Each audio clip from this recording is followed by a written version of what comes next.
E aí, gente, tudo bem? Bem-vindos a mais um vídeo do canal. Meu nome é Norton e hoje a gente vai falar sobre Madame Bovary, do Gustave Flaubert.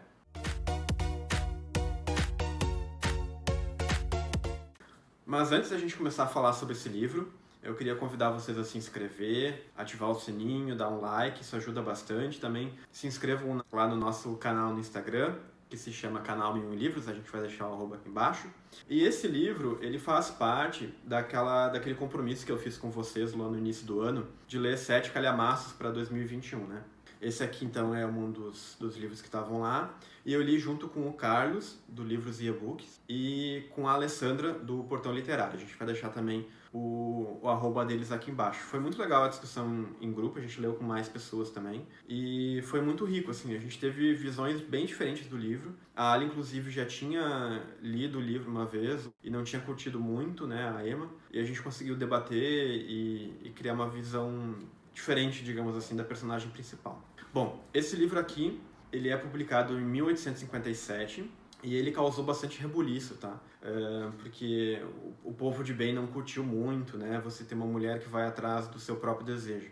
E tem algumas cenas aqui, principalmente uma cena da carruagem, para quem leu vai saber, que também foi bastante polêmica. Então, o que eu queria realmente trazer aqui são as minhas impressões de leitura. Uma coisa que me chamou muito a atenção foi que esse livro ele começa em primeira pessoa. E ele começa contando a vida do Charles, né? O Charles é o marido da Emma. E me chamou a atenção o fato dele ser narrado em primeira pessoa, porque dá a entender que o Flaubert ele queria muito que a gente entendesse quem era o marido da Emma. Quem é que estava por trás da Emma nesse sentido, né? Que de alguma forma talvez tenha catapultado o movimento dela, né, com relação à traição. E o livro começa então sendo narrado em primeira pessoa. E a gente percebe que o Charles, ele era um cara muito medíocre. Ele não era bom em nada, né? Ele foi pro colégio, ele era dedicado, mas ele não era necessariamente um aluno que se destacava. O pai era médico, então ele vai também estudar medicina. E daí a gente percebe que ele não ia tão bem nos estudos, ele perdeu um ano e ele não conclui a faculdade. Ele faz só metade do curso e ele vira oficial de saúde. E a gente percebe, além disso, então, que ele não era tão focado no trabalho, ele também não era tão focado na vida amorosa, porque ele não tinha nem a capacidade de querer escolher a própria esposa. O Charles, ele vem de um primeiro casamento, que a mulher é escolhida pela mãe, não é nem pelo Charles, entende?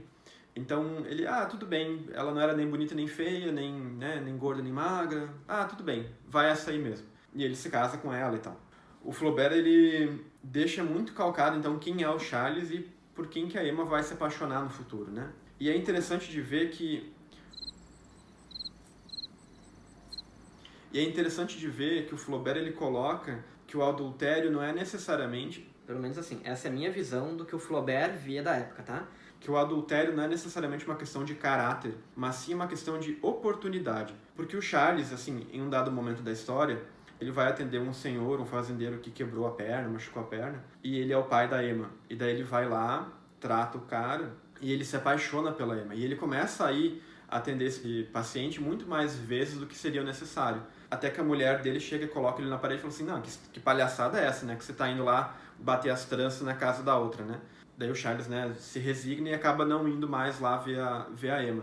Que o Charles, no coração dele, ele já estava traindo a esposa. Diferente da Emma, que depois vai, né, colocar em prática essa traição, mas o Charles já tinha essa coisa dentro do coração de, não, eu estava realmente apaixonado pela outra menina, mais jovem, mais bonita e tal. Então aqui o Flaubert realmente coloca que o Charles também era um cara de moral duvidosa.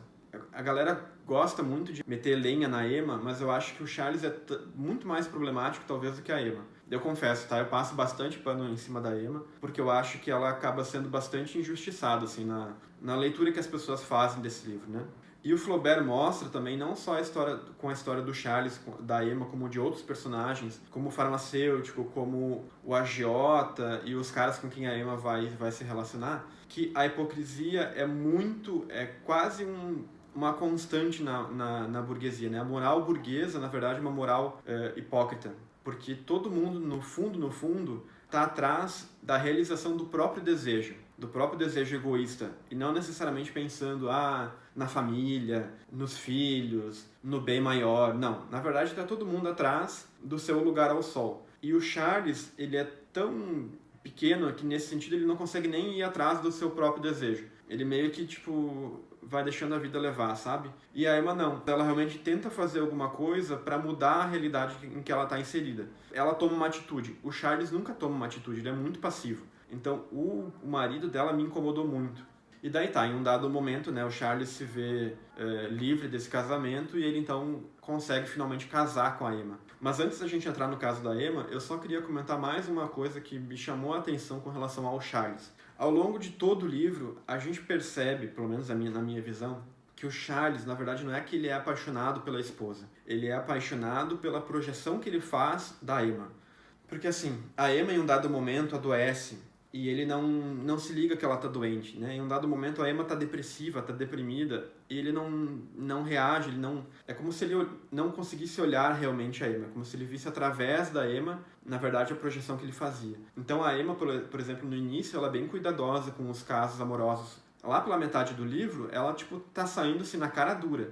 E ele não se liga que a esposa tava deprimida e do nada ela rejuvenesce, digamos assim, né? Ela fica toda animada e com mais energia e que ela realmente sai e ele não percebe que a esposa tá traindo ele, sabe? E não percebe que ela tá infeliz, que ela tá mal. Ele gosta daquela esposa bela, recatada do lar. Me incomoda essa visão masculina, né, da mulher idealizada, né? Depois que eles se casam e daí o Flaubert ele começa então a falar mais da Emma, o livro muda e vira o narrador em terceira pessoa. Então ali a gente consegue perceber um pouco do que está acontecendo, não só na visão do próprio Charles. Vamos para a personagem principal, né?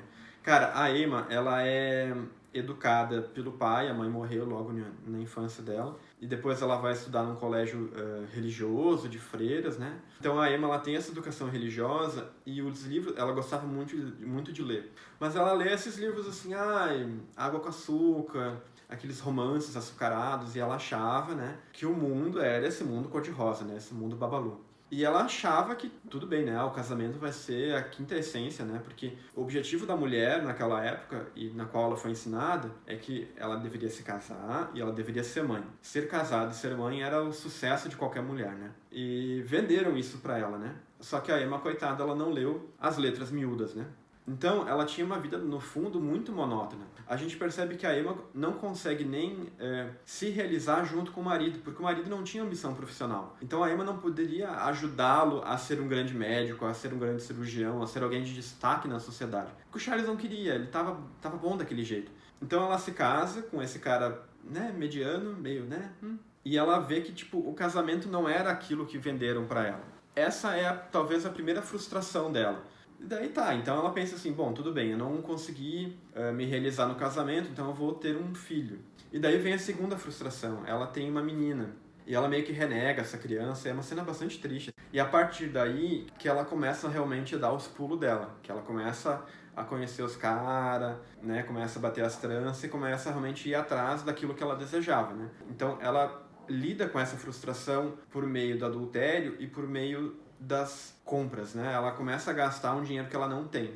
Até que a gente chega num final trágico, bastante catártico, que eu não vou comentar, porque eu não quero... Eu realmente me surpreendi. Eu não achei que o autor fosse ser tão imagético naquilo que ele descreve. Ele descreve umas cenas, assim, bem intensas, assim. O livro é muito gostoso de ler. Eu tinha um pouco de pé atrás, porque eu não curtia tanto essa edição de sebo, né? Ela já tá bem amarelinha, mas no fundo... Eu gostei muito da tradução, tem algumas notas de rodapé aqui que são legais pra gente entender um contexto e me surpreendeu muito, eu achei a escrita dele muito fluida, meu livro tá todo marcadinho aqui, ele tem ótimas frases, né? O Flaubert ele gastava muito tempo pensando na frase, na construção da cena e a gente percebe esse trabalho no livro, então todo capítulo ele meio que deixa um gancho pro próximo, assim. Ele realmente constrói os capítulos pensando como uma cena de filme mesmo, assim, com começo, meio e fim, e com um plot pro próximo capítulo. Então isso é muito interessante. Esse livro aqui causou muita polêmica na época, né, porque a tal da cena da carruagem, que foi pela qual ele foi condenado, que ia ser uma barbaridade, né, porque a Emma, ela tá com o boy dela numa carruagem, eles começam a fazer um vucu-vucu, né?